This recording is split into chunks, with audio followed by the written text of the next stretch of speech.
But thank you all so much for joining us for tonight's program, the August 2025 Tewksbury Authors Night Out. Let's see, advice from audiobook producer Scott Ellis. I've been waiting for this one for 2 months now. I'm very excited. It is my pleasure, though, my privilege, to introduce the group's facilitator, author Dale T. Phillips. He's published novels, short story collections, poetry, nonfiction, over 80 short stories. Stephen King was Dale's college writing teacher, and since then, Dale has found time to appear on stage, TV, radio, even in an independent feature film. And he also competed on Jeopardy, where he lost in spectacular fashion. He's a member of the Mystery Writers of America and the Sisters in Crime organizations. And fun fact, he's traveled to all 50 states, as well as Mexico, Canada, and throughout Europe. So, folks, let's give a big virtual round of applause to Dale for joining us tonight. And Dale, you can take it away. Thanks so much. Thank you, Robert. And thank you to the Friends of the Library for helping us host this program. And thanks to all of you for tuning in here. There will be a recording afterwards if you have to miss portions of it or you'd like to send it on to somebody else. And I'm very pleased tonight to welcome Scott Ellis, who is an audiobook narrator with over 100 audiobooks he's narrated.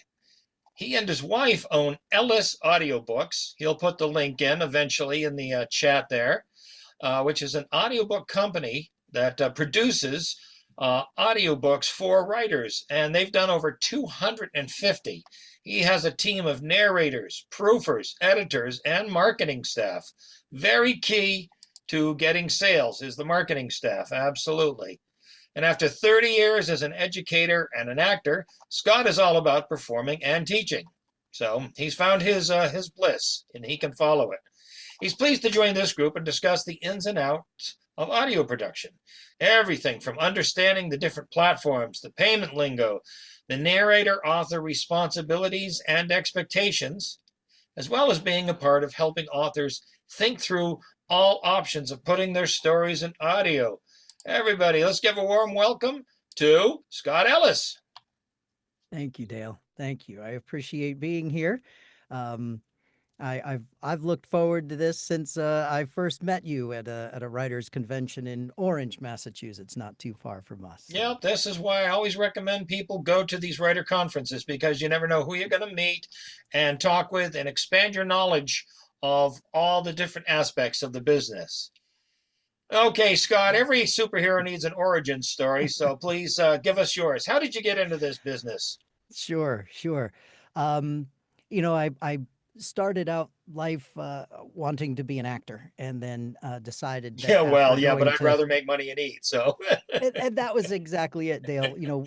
Once I got through college for acting, I decided I didn't want to act like a waiter. So you too. Oh my God! This is a little scary now. So I went to school for education, and I was a classroom teacher for about 30 years. And if you don't think I used my theater degree far more than my education degree, you've got another thing coming. And the last 5 years, I taught mostly sixth grade language arts. So, reading to the kids, reading with them, getting them into literature and all of that. And then the last 5 years, I was an elementary school librarian. And I mean, all I did was read books to these kids all day, kindergarten through fifth grade. And I think it was a first grader who, after I had read a book and I'm sweating a little bit from acting it out and my voice is a little rough from doing these crazy character voices, he said to me, "Gee, Mr. Ellis, you should be a professional reader." And it got me thinking about who it was that narrated these audiobooks that I loved to listen to. I figured it out. I started auditioning, and the rest, as they say, is history. So that's how I got started. It was a dare pretty much from a first grader. From a first grader. Wow. You got to be careful. Truth or dare. Right. Yeah. Yeah, I did some recording for the blind, so I had a little bit of, going in and doing what you do on a strictly amateur basis, but to help out sight impaired people who can only listen to it. And there's certain rules you follow about describing the illustrations and seeing what happens. But that was a good experience of that. And, for people, with disabilities or people that just reading isn't comfortable anymore, Where they or don't have time. right. Reading is very monotask. Mhm. Reading a paperback while driving, not really something you Not want to do, but recommended. listening to an audiobook while driving, you bet. So it's kind of fitting into where this generation is, whether it's the younger generation who are doing everything audio, podcasts, and Mm. all of their audiobooks, or the older generation, if you will, that it's just not comfortable. Even to hold a book can be uncomfortable for some Mm. people. So it's really an expanding market and covering a lot of bases. I always tell people when I'm doing a book show and they go, "Oh, I don't have time to read." I go, "Do you have time to listen?" And you see them perk up and they think about it, and it's like, I didn't think about that. Used to listen to all kinds of audiobooks because we're given the limited amount of time I have to read, I can't cover everything, and the audiobooks really expanded my repertoire of people I never would have picked up the book for. Right. But as an audiobook, it's like I voraciously had those because commuting 10 hours plus a week, that's good listening time. That's at least a book a week right there that you add to your queue. Yeah. Or when you're reading, if you've got to, look down and scratch your ankle, or if you're, as distractible as me and there's a squirrel out in the window, you look away from the book. You're not actively reading. The audiobook doesn't stop. Hmm. It's so you Hmm. get through more material in a shorter amount of time. Yeah, Absolutely. some people say they can't drive and listen because their brains just aren't wired that way. And I go, Right. "Oh, okay, Right. well," but I read a statistic years ago that it was steadily increasing to about 25 to 30% of your book sales as the audio. Yeah, that seems a little high to me. The newest I think it numbers was that I trending that way, and then all of a Yeah, sudden it okay. just dropped off a little bit. Yeah. So, Yeah. There's a new number out that we just got a hold of this weekend, actually, oh, good. that suggests in early 25, 15% of all book sales have been in audio. That's still fairly significant. I mean, for Yeah. people selling, when with the number of sales being in the low dozens to hundreds to maybe 1,000 or two, another 15% of that really helps. Right. And there's also a little bit of research out there that says having an audio version can help with sales of the print and ebook copy. Um, because a lot of people will buy the digital version on their Hmm. Kindle. If we're talking about being available through Amazon, they'll buy it on their Kindle. And then for pennies on the dollar to them, they can add the audio version and the two stay synced. So if Yeah, they with Whisper read, Sync is that's is correct. their methodology of doing it, where you leave off on the Kindle and it starts right up on the audio and vice versa. I mean, this is terrific Right. technology. Yeah. So you may actually sell two editions to one customer. So, you know, there's ways to make it, you know, more valuable to your readers slash listeners, fans, right? And even the posting on Amazon. You have your print, ebook, and audio. And I'm always telling authors, do as much as you can. Get your stuff into audio. I've done talks to various writer conferences and groups and things like that. And some authors have actually listened and gone and done their audio versions. Yes. Yeah, And oh, so it's go kind sorry, of go ahead. getting to the point. That's okay, Dale. It's kind of getting to the point where uh, readers and fans are just expecting that when they want to consume your story and they go to the marketplace, they're going to find it in audio. you Yeah. know and if you think about it, my favorite example is the Doritos company. They don't sell me in the commercial the different sizes of the bags. They sell me on the goodness of the treat. Nice. And then when I get to the store, I get to decide what size bag I want to build or buy. So, that's what I recommend to authors all the time is I say, do not market your audiobook. Market yourself and your story. And Yes. then once you've sold that future consumer on your story, now they can turn to the marketplace and get it in the format Right. The they're platform most is up interested to you, but at least you've got all these options to buy. Now, I do use ACX and I recommend it to people because of the price point of being free. And I was on a panel down at Killer Nashville a couple of years ago, and this person next to me had his one book produced for over $2,000. And I just thought to myself, I've got like 30 audiobooks, and I go, well, I don't have 60 grand. So and I told the people, because I saw faces start to fall, because, oh, you can do this and you can pay for this, and I go, folks, there are inexpensive and alternative ways of doing everything, including audiobooks. Do your research, find out what's best for you, find out what works. Right. Yeah, and we kind of need to clarify free for a moment. It's uh, you know, uh, you if you're in a situation where you haven't paid your narrator for the production, you're probably in a royalty share. Mm-hmm. Right. So it's no cost to you. It's free out of pocket, but you are sharing your royalties for the life of the narration. So yeah, yeah, it's I tell people all the time, an audiobook can be zero out of pocket to far more than you'd ever want to or need to pay. What, can I get Morgan Freeman? Ah, that would be lovely, but that would be one of these priced up here, I'm Yeah. sure. One person I love is Will Payton, the actor, and he narrated Cold Mountain by Charles Frazier, and he does a lot of the James Lee Burke Robichaux novels.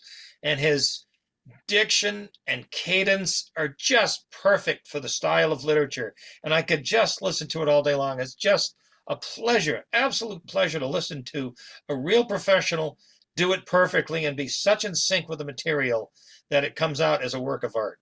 Yeah. Yeah. Because it is exactly what you just said. It is a work of art. It's an artistic companion to the piece, the artistic piece that you as the author have written. And it's we hope that it gets continually treated as art unto itself. So let's explore how you approach a project and work with an author. Sure, sure. Um, so generally, so I have a team of narrators because Dale, sometimes this isn't the right voice. I gotta just say. Um, and so what we do with an author, and if people that are watching tonight are interested in going out to ACX and looking for an author of their own, I'd like to make this recommendation. So when I'm working with an author, I have them give me about a 600 to 800 word manuscript. And 200 to 250 of those words should just be straight narration, maybe describing the room or the house or the town or something, just so that you get to hear the narrator talk to you. And these don't have to be consecutive in the novel, they can be pulled from different places. Then 200 or so words of dialogue so that you can hear how the narrator is going to treat different character voices. Some narrators do character voices, some don't. Some, have wildly different voices, and you want to get an idea of what each narrator does. Don't get tied to the voices that they submit because those may change once they fully read the manuscript and understand the characters more. But you just want to hear what they can do. And then the final 200 words or so is an emotionally charged moment, whether it's an emotionally charged down here or way up here. You just want to be able to hear how, their acting chops, how can they pull the listener along and engage the listener in the experience. So you put those samples, together out on ACX, and you've given people a really nice variety from the book so that they can show you in 3 to 5 minutes what they're capable of. And so I would work with my clients to get that. We would send it off to the team. Those that are available and interested would audition. We then send it to the client with kind of some steps and tips on how to assess each of the audition samples. Hmm. And then they would pick their narrator.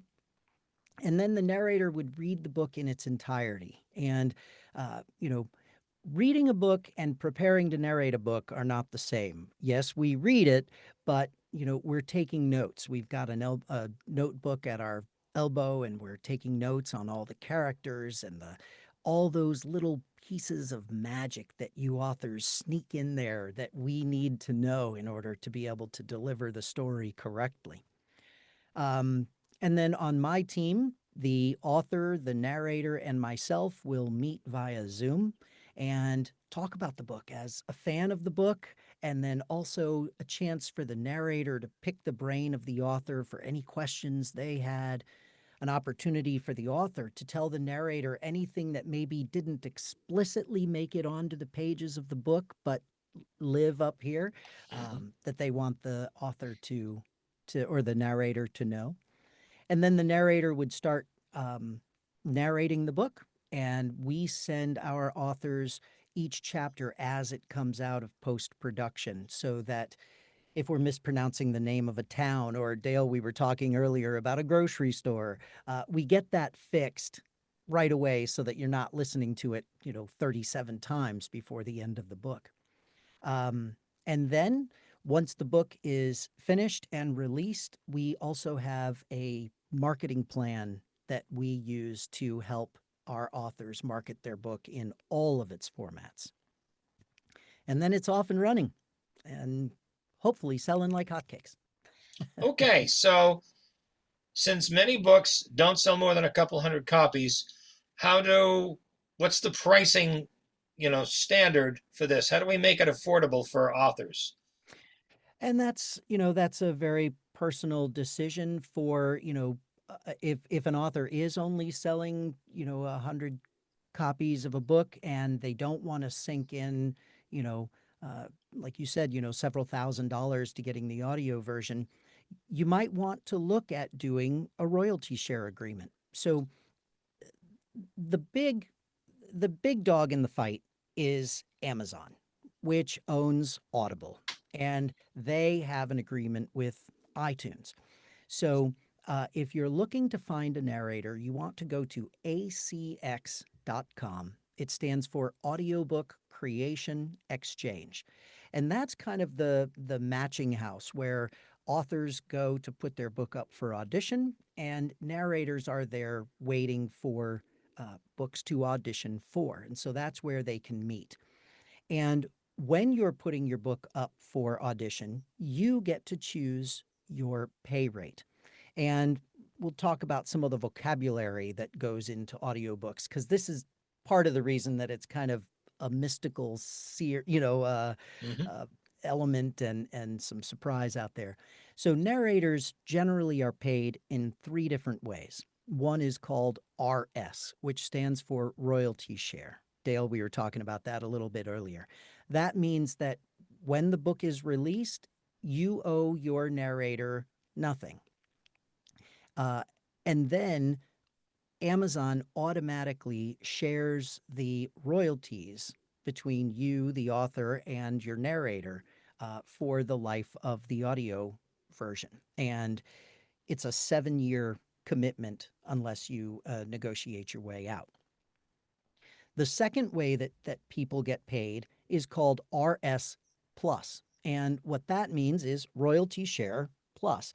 So I have a team behind me. So I do my narrating. I have somebody who proofs it. I have somebody who takes out my heavy breaths, my pauses, my ums, whatever it is that I might do. And at the end of the book, they have a habit of liking to be paid for their work. So that's where the plus comes in. So you and your narrator will have agreed on a set amount of money that will change hands when the book is completed. And the narrator will use that to pay their production team.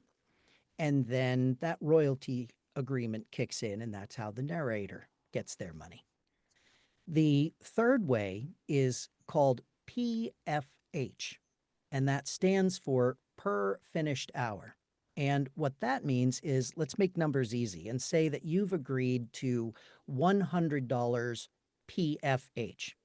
That means if the book runs 8 hours, you will owe your narrator 8 times that 100, $800. I didn't even have to take my shoes off to do that math. You see, I'm smart. And then 100% of the royalties go to you. So that I call that the pay and go away method. And if I can say something about PFH, it can be a little surprising at the end of the project, because if I want to go back to that audition clip that I was talking about, if you know that it's 700 words, you're going to get some auditions that are going to read it in 3 minutes and some auditions that are going to read it in 6 minutes. And you say, well, what's the difference of 3 minutes? Well, 3 minutes per 700 words by the end of an 80,000 word manuscript, a manuscript is several hours. And you've agreed to pay them based on the running time of the book. So you want to keep in mind when you're listening to these samples that come in, that if you really love someone but they read very slowly, it's going to cost more than if they speak very quickly. General rule of thumb, a narrator will narrate about 9,000 to 9,300 words per hour. So if you take your manuscript length, divide it by 9,300, that gives you an idea of how many hours it might run.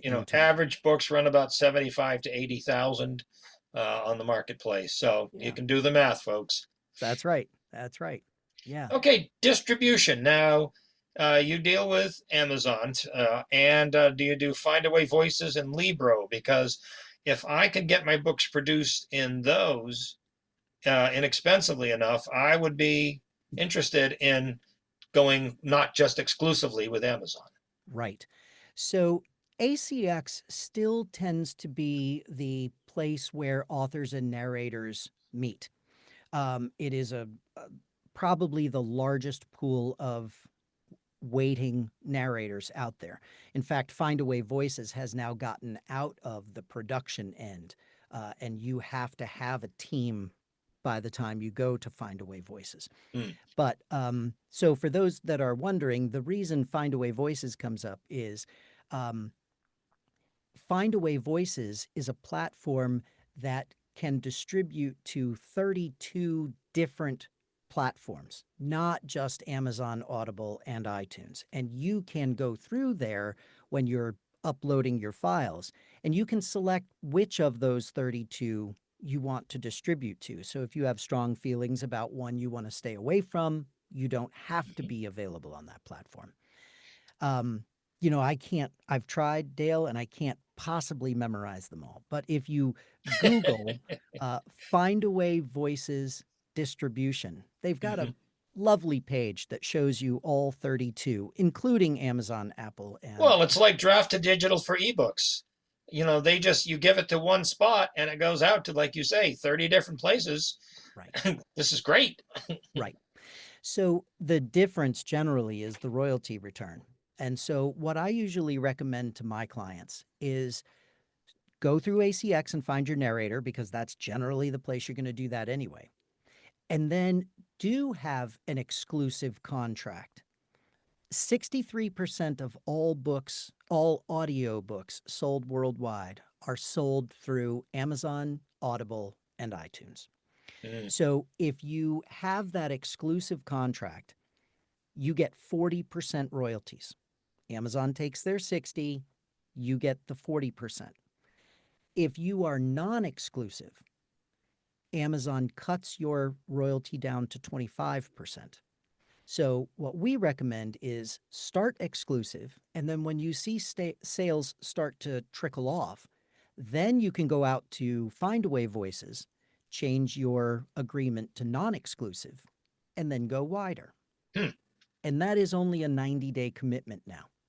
Oh, so okay, so it's like KU, Kindle Unlimited. Yeah, right. Yeah, Mhm. you can do the 90-day experiment, see if there's any significant change in sales, and then switch back and forth if you like, and run experiments on different ones, doing A/B testing.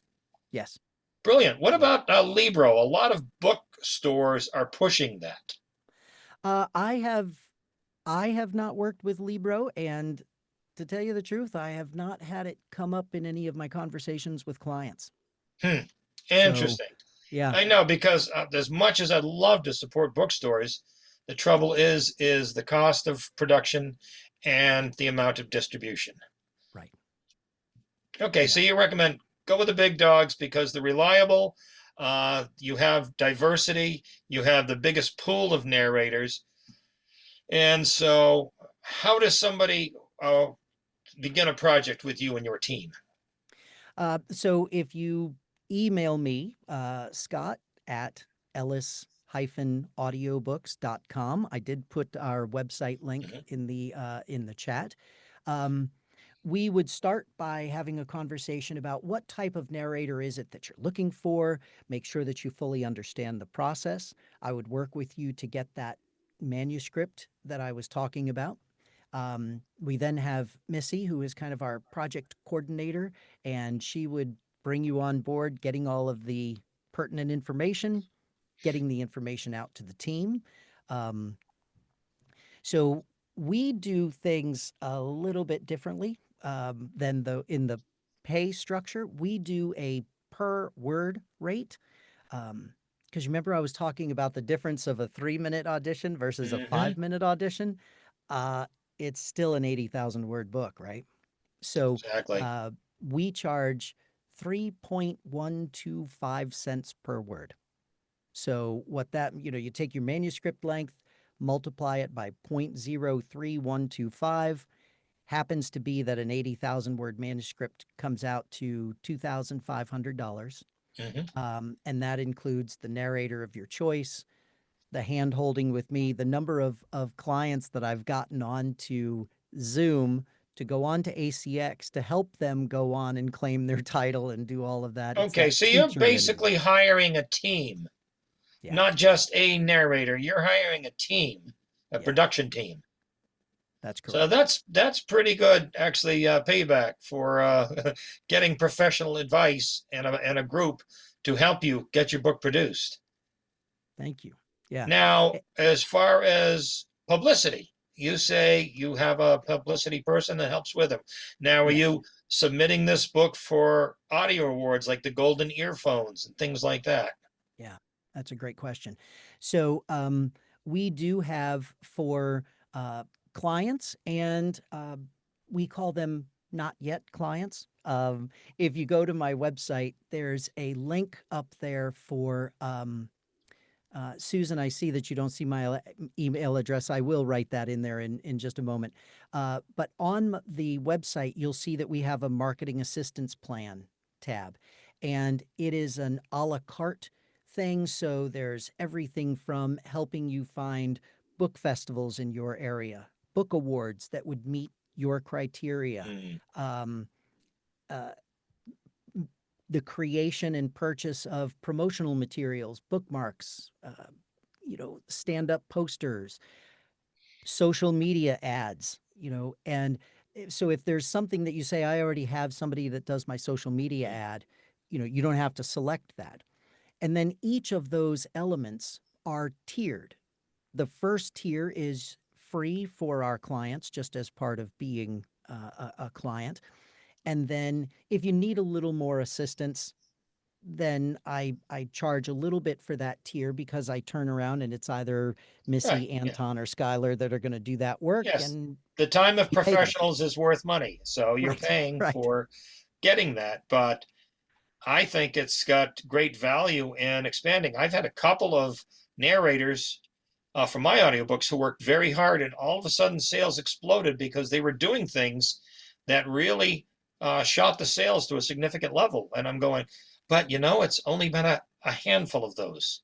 Most of them don't. You're not hearing from them afterwards. And it's like, I would love to work, with the narrators for even more, expanding and distribution and sales. which Right. helps everybody.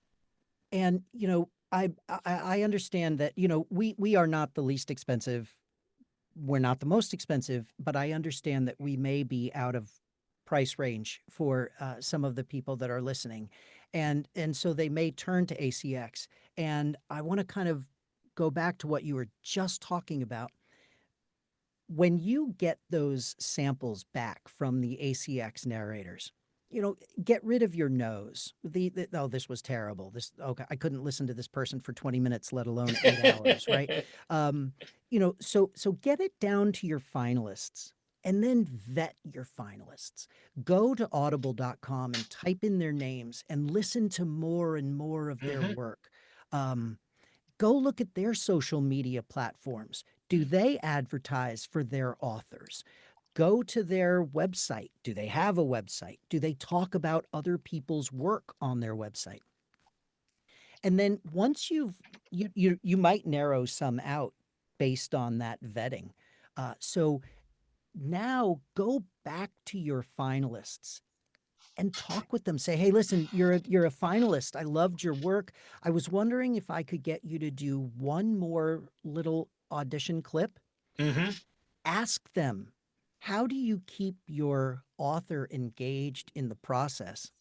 And ask them what their marketing campaign is.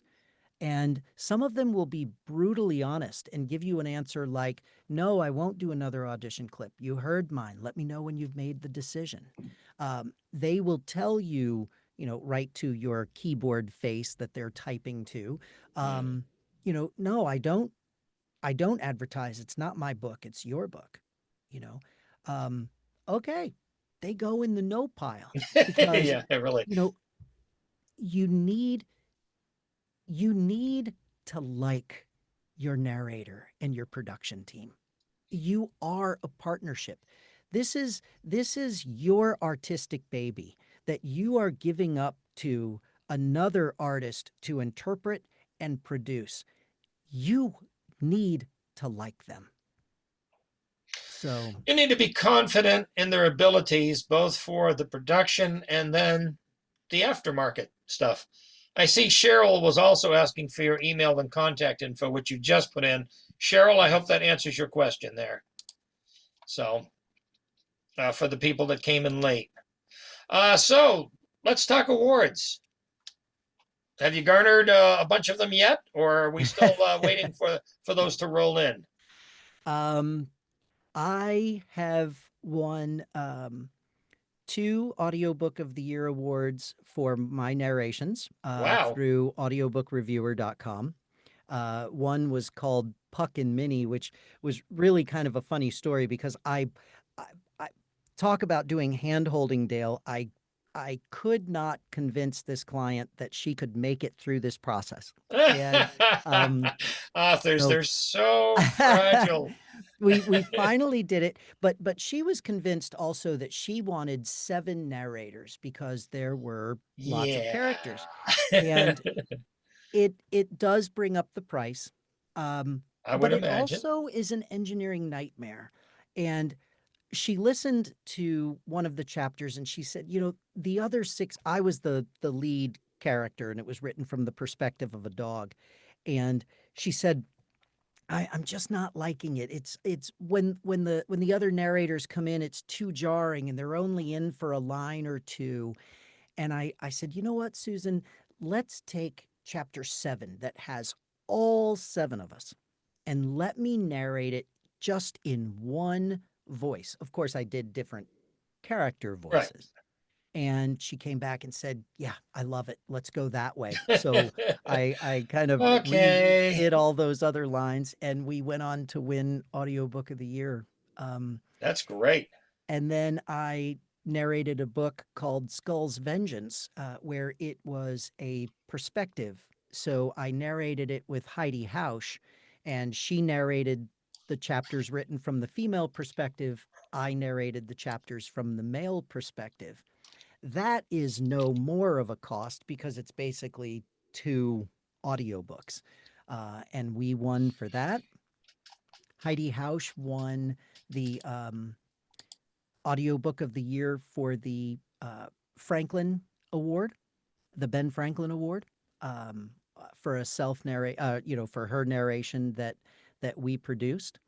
And Heidi and I also won a Listener's Choice Award. So yes, we have gotten a couple of awards under our belt, and we're always looking for more.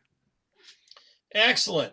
Now, one thing, translations. I said the minute a company comes up and can do inexpensive translations, they're going to make billions of dollars because we are restricted to an English-only market. Do you have people who narrate in other languages in your stable? I do. We're actually working on a massive project right now for the council that educates and credentials people that want to become early childhood educators. Mm-hmm. We are narrating their textbook in English and Spanish, and it's a 250,000-word book in each. So it's taking quite a while, but yeah, we're on the 3rd edition right now. I did the first, and then the tweaks for the second, and then the third was so drastically different that we're doing it again from the ground up. And yes, we have Denora on our team who is narrating it in Spanish. So we do have access.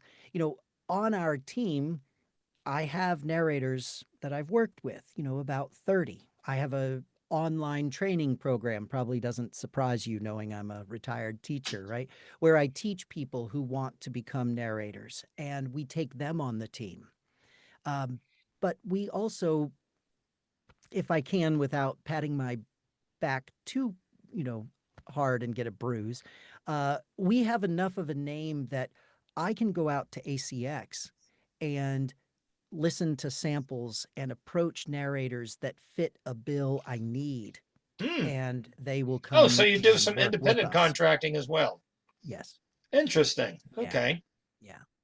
So. Okay, you said them is important. Yeah, and I believe translations will be great, and when we can get reliable translations done for authors, I think some company's going to make a butt ton of money just being able to do that. Because I mean, look at the markets around the world. How many Spanish speakers in the world? How many people in these other languages that would appeal to get some of this material? And it's like open. Yeah. So some people say, well, couldn't you do that in AI? Scott, talk to us about AI narration, please. Well, thanks a lot, Dale. This has been fun. I'm teasing. I'm not very popular in the audiobook world for my feelings, because I will have the conversation. I think AI has its place. When I'm narrating a book, I read it the first time, and then just before I read each chapter, before I narrate each chapter, I reread it. I'm not going to lie. I use a text-to-speech feature so that I can be, getting something to eat while I'm listening. It allows me to kind of hear words and phrases that I can say, okay, that's going to get hung up in my mouth. Yeah, but then again, you're making notes too on stuff for yourself when you do it live. Yes. So it has its place. I think as a narrator, and this is going to be a perspective argument, I feel that AI writes far better than it narrates. And authors will tell me, no, it narrates far better than it writes. It's terrible at writing. Well, I think it's pretty terrible at narrating. So, it depends on which perspective you're looking at it from. My biggest warning against AI is the money factor. Let me tell you how Amazon Audible is making their money on AI. So see if you can follow this math here, Dale. I promised there wouldn't be math, but there's going to be a little. That's it. Good night, folks. Right. So they say that you can get it narrated for free. Now, most of the consumers who are buying books on Audible are members. So they pay a $15 a month flat fee to be able to select one book. Audible is selling AI narrated books for $5. So that same book narrated by a human would probably sell for $20. So if a listener is looking for a book and they say, I've got $15 worth of credit, and they see a $5 book or a $20 book, they're less likely to purchase the $5 book because they don't feel like they're getting a value for their $15 Right. token, right? Where if they buy that $20 book, they feel like, I got a $20 book. Just for scored. 15 bucks. Yeah. Right. So now back to the royalties. Amazon is going to pay you 40%. So on that $5 sale, if you get it, you're going to Woohoo! get a $2 royalty. On the human narrated book that sells for $20, you're going to get an $8 royalty. So now let's factor that out. After 1,000 sales on your AI book that was free, you've made $2,000. And on your human narrated book, you've made $8,000. So there's a $6,000 differential. And you know who made that $6,000? Amazon. There you go. Right. So, and then there are the other things where, listeners are not really warming up to AI narration. So they're not listening to it as much. They kind of question, why didn't you like your story enough to have a human A artist human. do it? Because stories are about humanity. That's right. And if you narrated it with AI, did you write it with AI? And do I want to consume your story at all? So, those are kind of the pluses and minuses. I think there are still far too many minuses. Don't get me wrong. We need to meet again tomorrow, Dale, because AI is going to be better than it is tonight. Yeah, that's an iterative process that hopefully keeps getting better, but still, it's not something that people want to pay for, written or narrated. Really, I know one person who used it successfully because her book had so many foreign words that she could not find a narrator to do them. Yeah. And so she did, in desperation, turn to AI because by giving it a pronunciation guide, by walking it through, it was able to do it properly. Now that brings up a question for Melissa. Does the written book have to be translated before an audiobook can be narrated into a different language? Now, does that mean a print translation, Alyssa? Or just the translator themselves goes through and kind of jots down what they get to say? I don't know if there has to be a print version of it in a different language for you to narrate, but I would assume that that's a really good idea. Yeah, I think, Dale, I'm gonna go out on a limb here and say that in the Amazon world, I think the translated version would need to be a for sale product because one of the Right, because caveats, at least it has to be an ebook, at least, right, before right. you can get the project going. You Right. can't have strictly audio. That's correct. Although I wonder if there's any kind of market for that. I don't know. Yeah. Interesting. Yeah, I think it would depend on which languages a particular author's book might appeal Right. to. But you've got to have a text in the first place, and if you have a text, why not publish it in print or ebook format? Right. Yeah. Okay, Alyssa says that answers the question. Yay! Good. Thank you. So, right. What's the best method for an author to find someone to do their story and make it sing and hopefully find some success at it? Yeah. So, talking. When you're on ACX and you're creating the audition request, telling your potential narrators as much as you can about the book.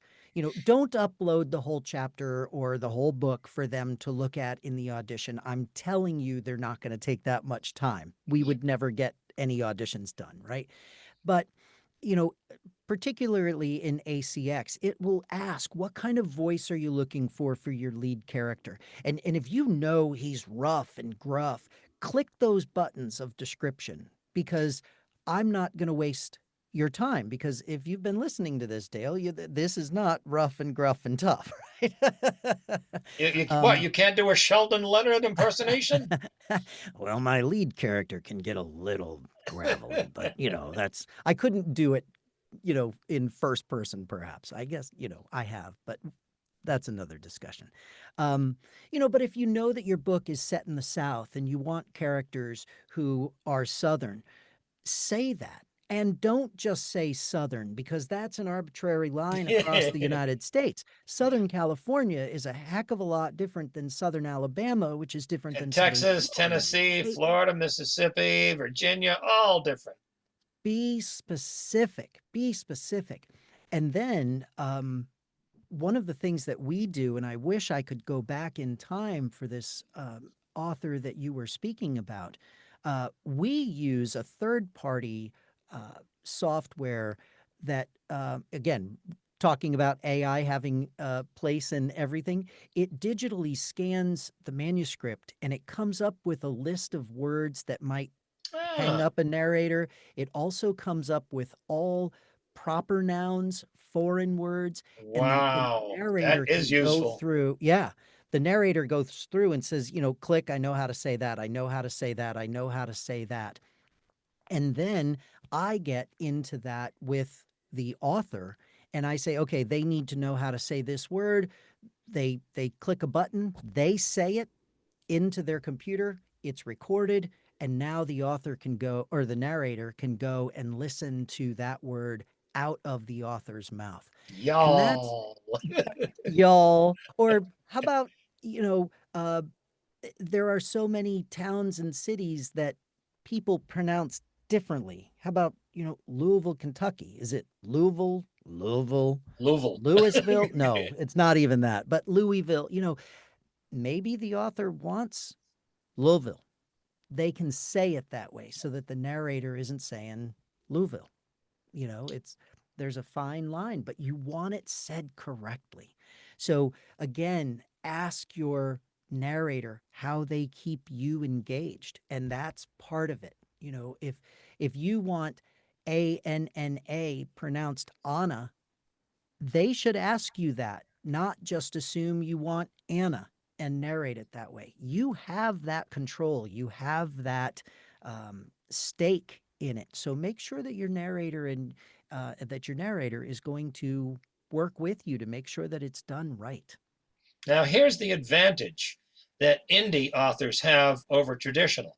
I went to one very popular Maine author and listened to his audiobook, and the narrator was so bad they could not pronounce a single place name in Maine. And I'm grinding my teeth while I'm listening to this. So I go up to the author and I say, Paul, your narrator sucked. And he goes, I had no control.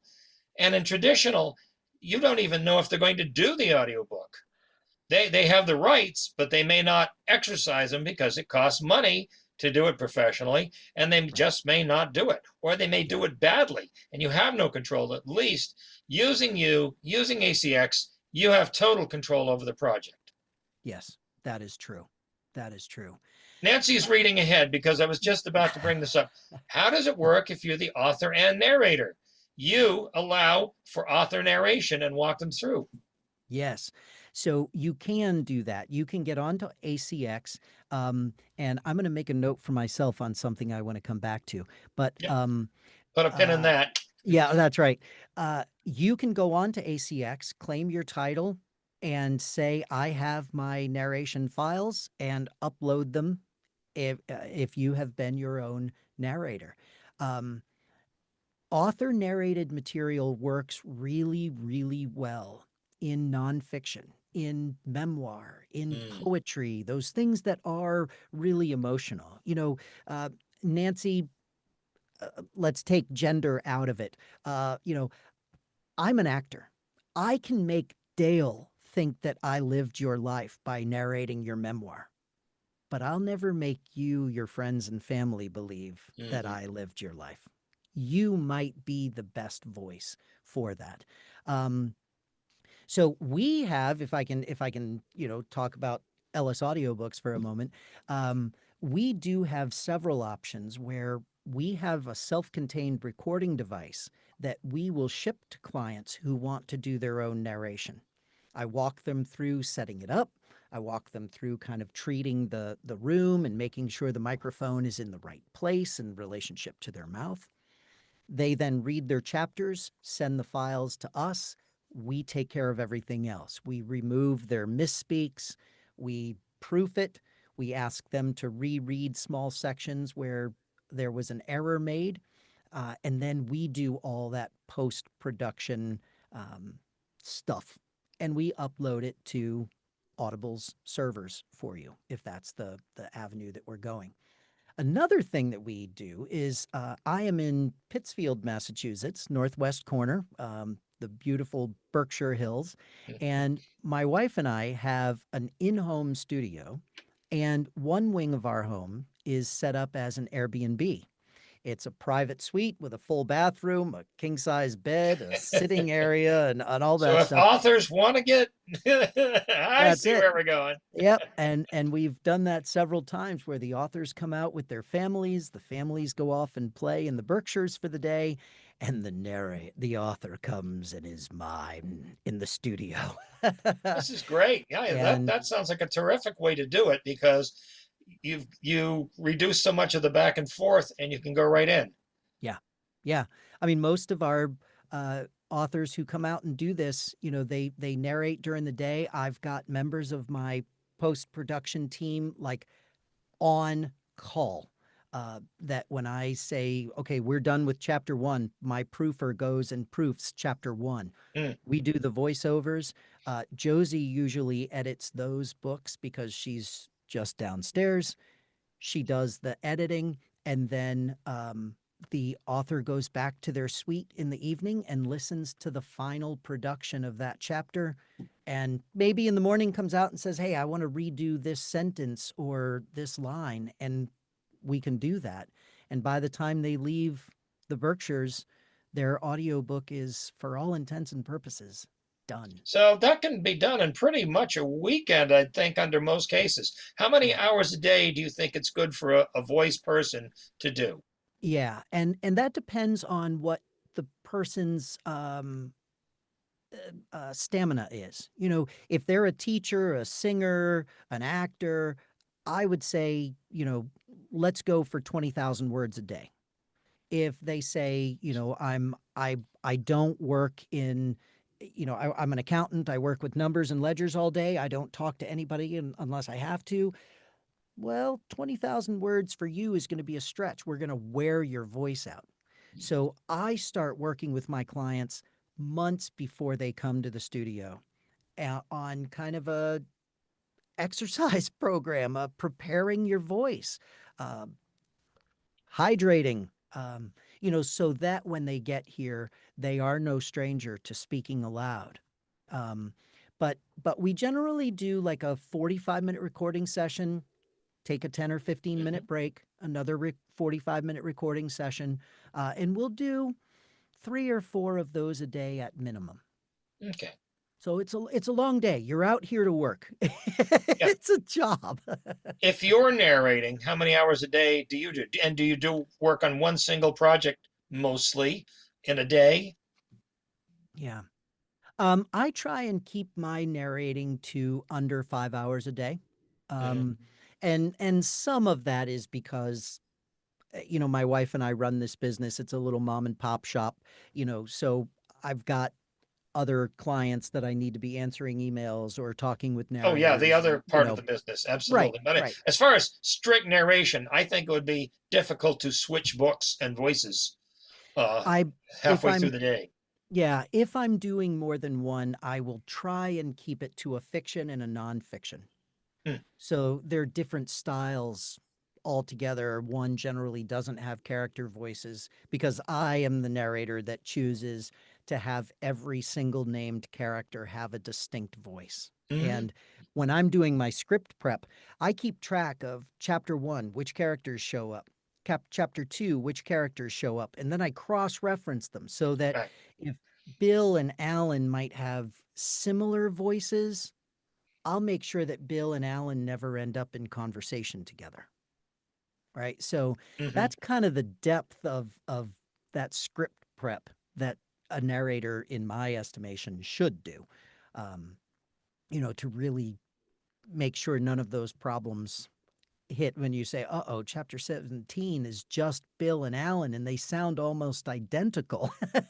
What do I do now? Now you got to change a character voice in the middle of the book? Yeah. I've got That's a not good cold. either. Yeah, that's right. My wife punched me in the nose last night, Yeah. so this is the way I'm gonna, Why are you talking like that? Tatiana wants to circle back to poetry. Sure. She says, is the audiobook price still based on word count? Uh, I guess for you, and yeah, then the sale price. Well, we know that Audible sets the price of a right. book, an audiobook. Yeah. But as far as you and narrate, so you've got a 3,000 word poetry book. Yeah, right. It wouldn't be very expensive at all. And my wife gave me permission, Dale, for your listeners to offer them 5% off if they get on our calendar for this year. So an 80,000 word book, that's about $125 back to you for listening to me Okay, prattle folks, on follow about that link. you know. If you need the link again, he'll put it back in. So Tatiana, let's see if we can kind of talk through text here. I would say for me, yes, it would still be that same 3.125 cents per word. For Audible's purpose, they price their length basically on running time. Sometimes the genre comes into play. So I don't know if that answers your question, and if you need a clarification, please type in there, and we'll try and clarify best we can. One of the great things to do is for everybody now.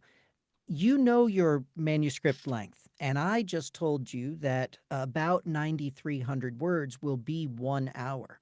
So go out to Audible and look for books that are in your genre and have the same running length.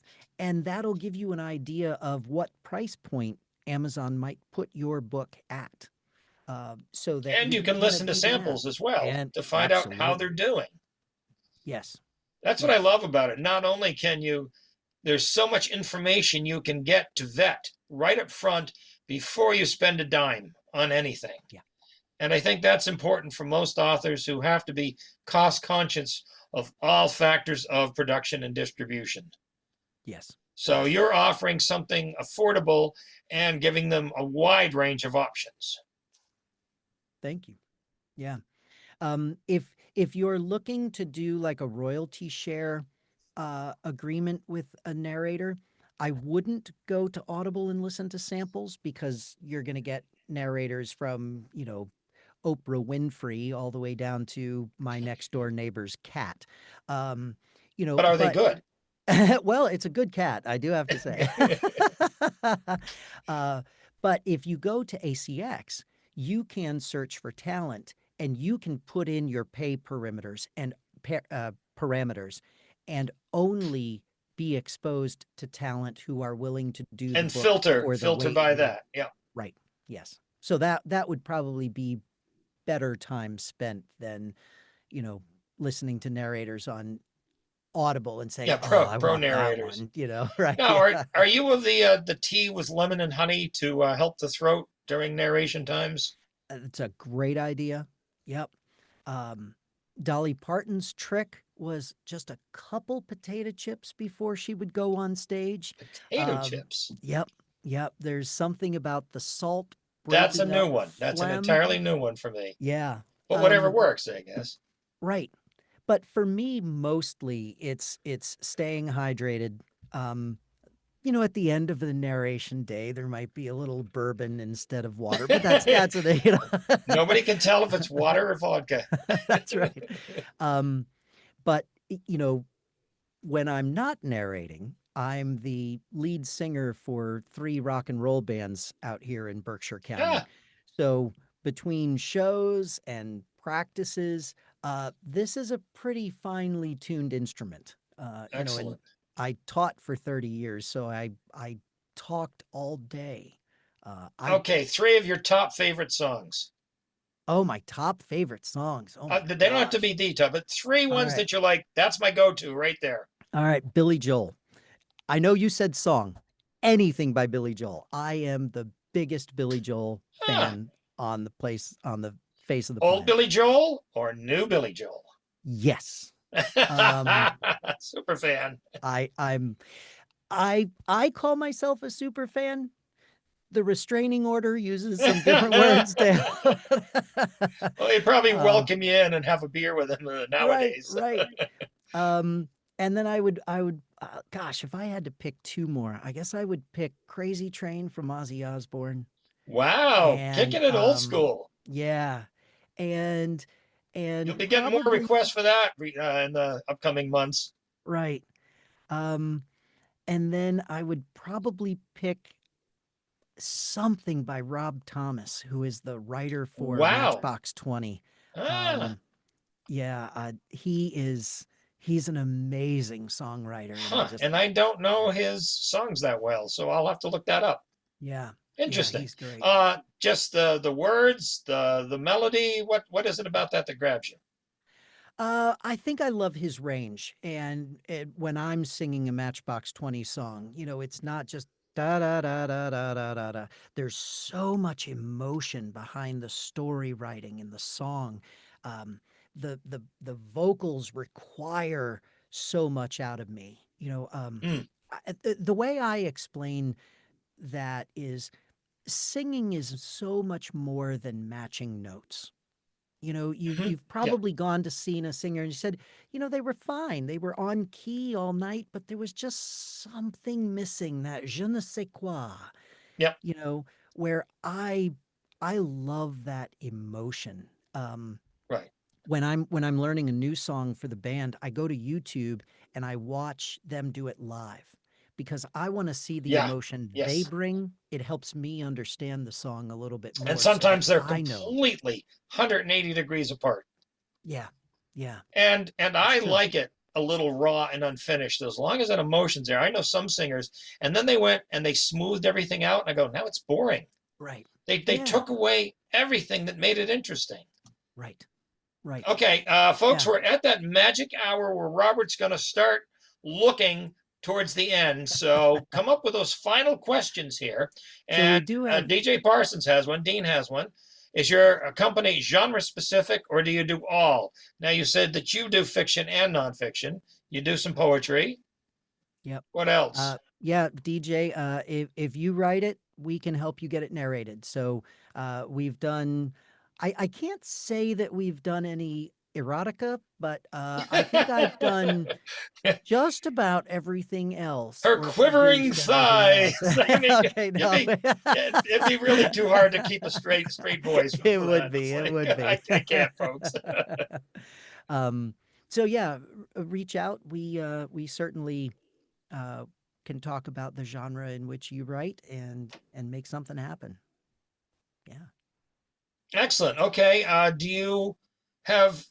Let's put that website in again so people Okay. can Sure. contact you and ask questions. And again, it's free to contact you and ask questions, right? It is. To Yes, get a sir. price list, to get information, to go, huh, okay, that's something for me to think about. Yep. And Robert, did you finally think of a question, because you were really interested in this? Dale, I think almost all my questions have been answered. So if I come up with Woo! anything, yeah, which is a good thing. But if I Yeah. come up with anything after watching the recording, I will shoot Scott an email. Great. Excellent. Yeah. And to all of the people that are listening tonight and and watching the recording, I want you to feel free to email me. If you go through ACX and you run into something that you get stuck on and you need clarification, whether we're working together or not, please reach out. Let me help you through the process. And that brings up, Dale, if I may, I'd like to go back to that note that I wrote Yeah, down. right. I have, oh yes, Madeline, Wow, Rob Carlos Thomas with Santana and Rob Thomas. Carlos Wow, Santana. that had to They be did a like great song. Actually, look into that song. It has records, like the most played out record in history, or most sales, or something like that. But Wow. anyway, but here is my new mission in life. Every single author who is listening tonight, watching on recording, or has a writers group, I want you to spread the word, and I want you to do this. I want you to go to acx.com, log in using your Amazon credentials. You've already got an account. And in the upper right-hand corner, there's a little button that says claim your title. I want you to do that, even if you're saying, I have no intention of getting the book in audio ever. And the reason for that is people have figured out how to claim your title. They are getting it narrated on the cheap. They're putting it out on the market, and they're collecting your royalties. And then if you ever do decide to get it out in audio, sorry, it's already out there. You can't. Right. You've been scammed and pirated. Been duped. So please go to acx.com, claim your title. Next For writers all of your group, published stand works. up and say, I got an announcement for all your published works. Yes. Scott, I have a question for you that I did not receive satisfactory, complete answer. I have 3 short books of stories, and they were narrated individually, all 3. Now I've put those into one big print collection, and I'm asking Audible or ACX, can I get a new recording of the whole thing without violating any terms of service for the other 3 individuals? Yeah. Okay. That's a multi-layered question, Dale. Yeah. First off, it's a great sales strategy. Once your books have been on the market, to do a box set and re-release them as print, Kindle, and audio. Absolutely. If your books were done by royalty share agreement, Yep, and the narrator is not the same person, generally you have to wait until that 7 years has expired. okay. And you have to take those off the market for 7 years, correct? No. It's because it's a completely different product at that point. So you would still have the standalone narrated by, whoever narrated it.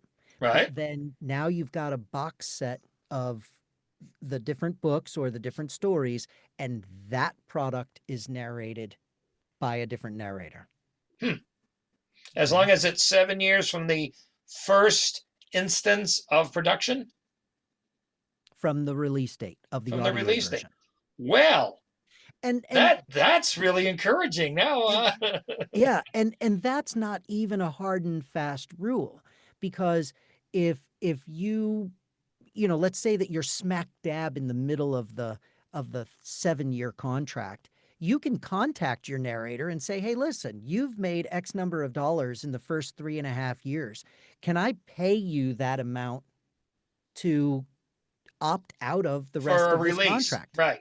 You can negotiate out of the contract. So I would, before I started contacting narrators about this, I would email support@acx.com. Yeah, I've done that, and it was like, and the answer was still so muddy that I couldn't determine. Because I don't want to violate anything. But this is great information, because sometimes, folks, in this business, you get complicated questions. It's like, okay, now I'm doing something which extends the life of something I've already done. Am I violating stepping on anyone's toes to get this done this way? Right. Yeah. Okay, so I guess people have no more questions at this time, but they can email you. Scott, thank you so much for appearing tonight. I hope it's been great for everybody to get through a portion of this business, of what we do. Yeah. Thank you so much. I really appreciate being able to share this. I might be a retired teacher, but that won't die. I still love to teach. Yeah, and, teachers kind of tend to want to keep teaching. I know. Right. That's true. So with that, let's give Dale and Scott another big virtual round of applause for a great conversation. Look for an email from me. For those watching live, look for an email from me in about 30 minutes with the recording. When you exit the Zoom, please take 60 seconds and fill out the feedback survey. That is greatly appreciated. And we meet next on, let me see if I get this right, Tuesday, September 30th at 7 o'clock. Our guest for September 30th, will be Stephen Womack. So in addition to being an award-winning author, he's won an Edgar Award, a Seamus Award.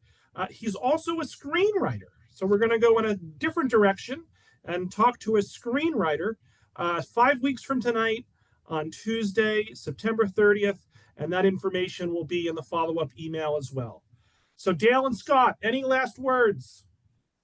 Tatiana, good luck. She says she's closer to getting her book out and she feels good about this now. Great. Right. This is what we want. Excellent. Excellent. Yeah. Yes. And please feel free to reach out with questions. I am not a high pressure sales kind of guy. I'm not, I just want to help. So Thank you for being here tonight, everyone. And good luck. Yeah. All right. Well, thank you, Dale. Thank you, Scott. Thank you, audience. We'll see you all in 5 weeks and look for the email later tonight. Great. Bye, everyone. Have a good night. Thanks, Dale. Good night. Good night.